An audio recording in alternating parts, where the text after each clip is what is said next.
If you never got to see your favorite band in concert, then these may be the next best thing. We passed upon the stair, spoken walls and when. Welcome to WatchMojo.com, and today we're counting down our picks for the top 10 live rock albums.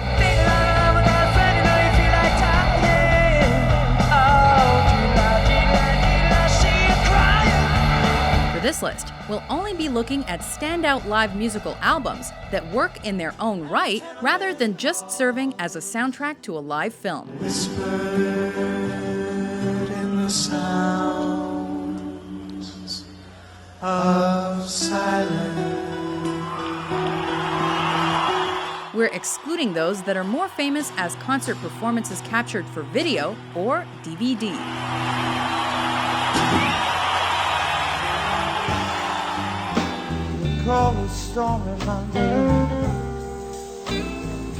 Number 10, at Fillmore East, the Allman Brothers Band.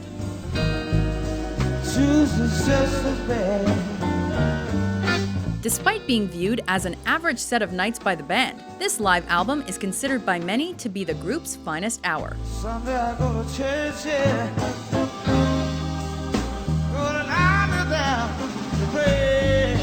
Following 2 albums and 300 live dates in 1970, the Allmans wanted to give the people at home a taste of what they were all about.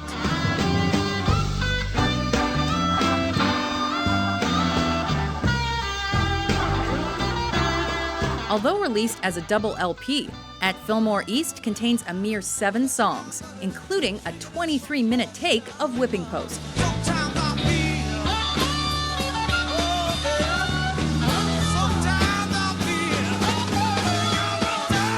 It was a quick seller, unlike their slow-burning studio outings, and topped out at number 13 on the Billboard Top Pop Albums chart.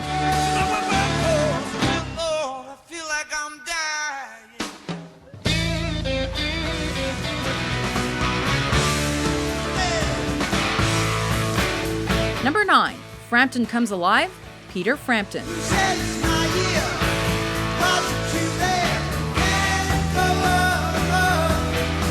While Peter Frampton's studio offerings held steady sales figures, he was far from a household name in the mid-70s. All of that changed when this monster was let loose, selling 50,000 copies on day 1.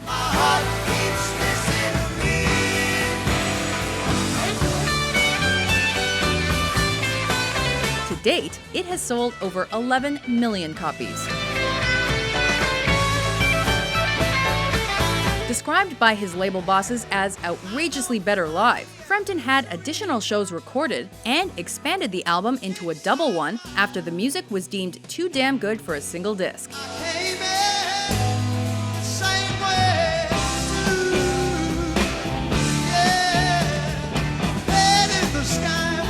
Frampton Comes Alive spent 10 weeks on the top of the albums chart and was still charting over a year later, spawning 3 top 20 hits.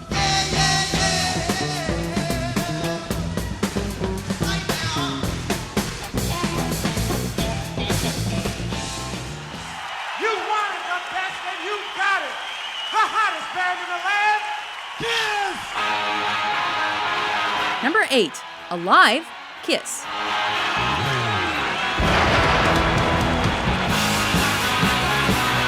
Although absolutely huge live, the band's album sales never really reflected this. This, fans explained, was because the albums didn't reflect the band as a live entity. Everybody says she's looking good, and the lady knows it's understood. It seems the Kiss Army was right, as Alive provided both the band and their record label with their first top 10 album, putting them very much on the map.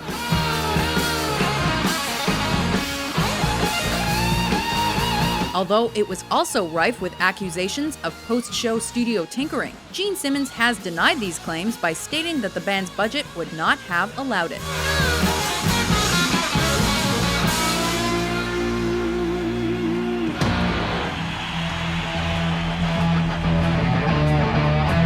Number 7, How the West Was Won, Led Zeppelin. You need cool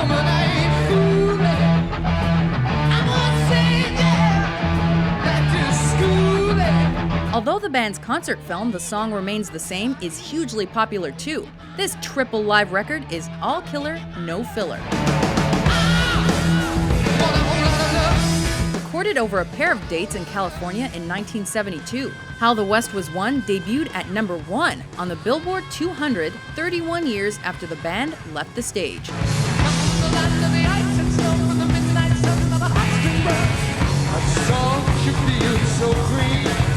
Uncovered, dusted off, and remastered by guitarist Jimmy Page, the set showcases Led Zepp at their peak and has been widely cited as one of the best live albums ever. The sea was red and the sky was gray.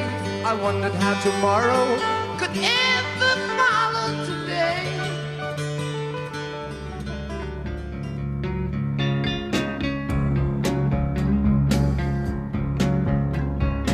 Number 6. MTV Unplugged in New York, Nirvana. What else should I be? All apologies. Released following Kurt Cobain's suicide, the performance captured on this album seems in retrospect almost like a farewell tribute to the frontman. You're my son, I feel this one. Packed with Nirvana hits, the band's setlist also included a number of covers about death or mental health, including David Bowie's The Man Who Sold the World. Your face to face of the man who sold the world.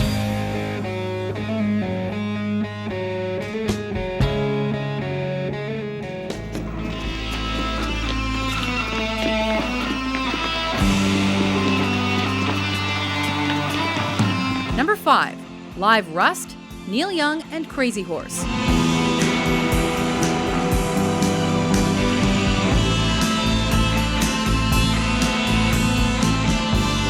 Light years away from Neil Young's previous live offering, Time Fades Away, Live Rust was gold certified in 1980 and topped out at number 15 on the Billboard Pop Albums chart. There's calm in your eyes, and I'm getting blown away.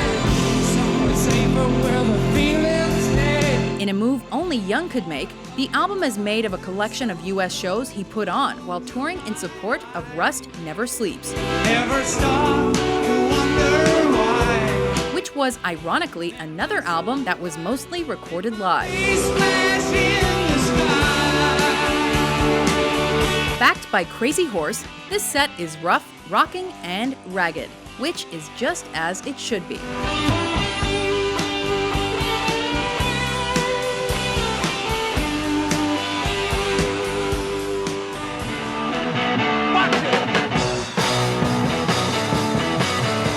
Number 4. Get Your Yayas Out, The Rolling Stones in Concert, The Rolling Stones. I was born in a crossfire hurricane. Released partly in response to a widely distributed bootleg, Liver Than You'll Ever Be, this set became the first live LP to hit number 1 on the UK charts. It also topped out at number 6 in the United States.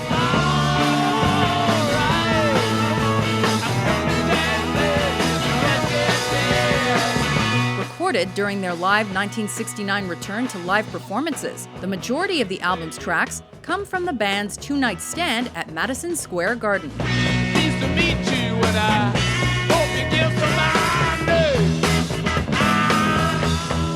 mind. Notable as the first Stones album to feature co-guitarist Mick Taylor in full, the tour during which Get Your Yayas Out was recorded also saw the likes of B.B. King, Chuck Berry, and Ike and Tina Turner as opening acts.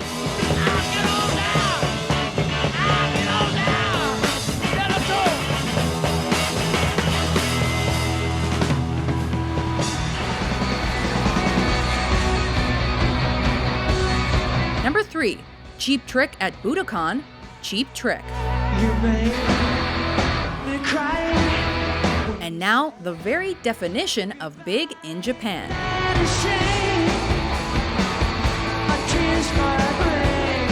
Mildly successful in the US, and the go-to opening act for many bigger names, Cheap Trick was inexplicably popular in Japan, despite having never toured the country.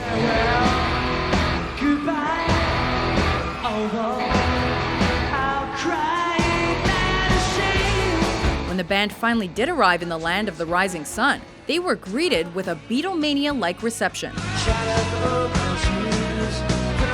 Intended as a Japanese-only release, the live album Cheap Trick at Budokan gained serious ground in North America as an import.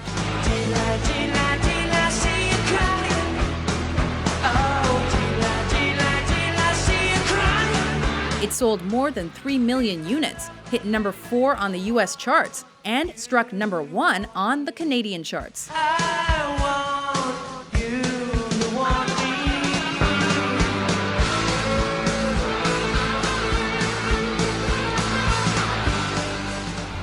Hello, I'm Johnny Cash.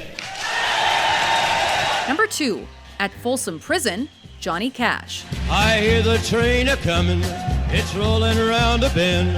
Was he rock? No. Was he a rock star? Oh, yes. I'm stuck in Folsom Prison, and time keeps dragging on. Johnny Cash had wanted to perform at a prison ever since releasing Folsom Prison Blues in 1955. But the idea wouldn't be greenlit until a change of record label staff in 1967. But I shot a man in Reno just to watch him die. And with drugs flushed from his system, the Man in Black knew his audience and delivered a set loaded with songs dealing with prison, murder, hard crimes, and tough times. Made a good run, but I run too slow. They overtook me down in Juarez, Mexico. The album was a country number 1 and a crossover top 15 hit, reigniting Cash's career and eventually selling 3 million copies. Had no friend for to go my bail. They slapped my died carcass in that county jail. Before we unveil our top pick, here are a few honorable mentions. You can check out anytime you like, but you can never leave.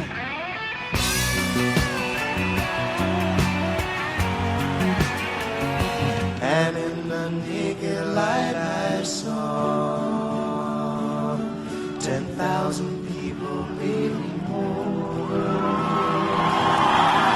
People talking without speaking. Your candle burned out long before your legend ever did. I want to hear you say, ow! I want to hear you say, ow! Don't just say, ow, say, ow!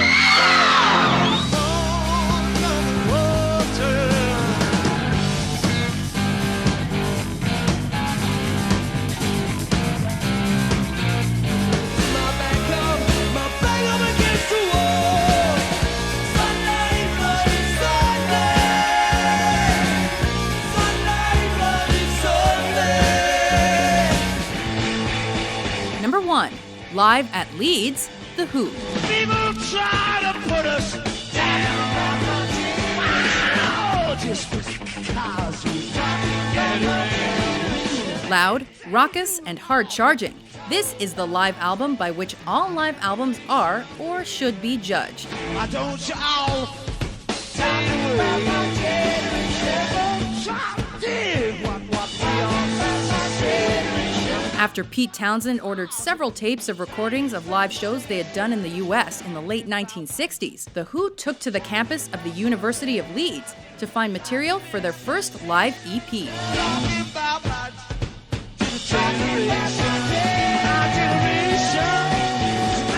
In February of 1970, The Who delivered and recorded a blistering set of covers alongside the band's own classics that eventually became the legendary Live at Leeds. I don't care how much I pay. I won't buy that much, baby, someday. Little magic box. The venue has since been declared a national landmark, owing directly to the historical importance of the LP, which is often considered one of the best live rock albums ever.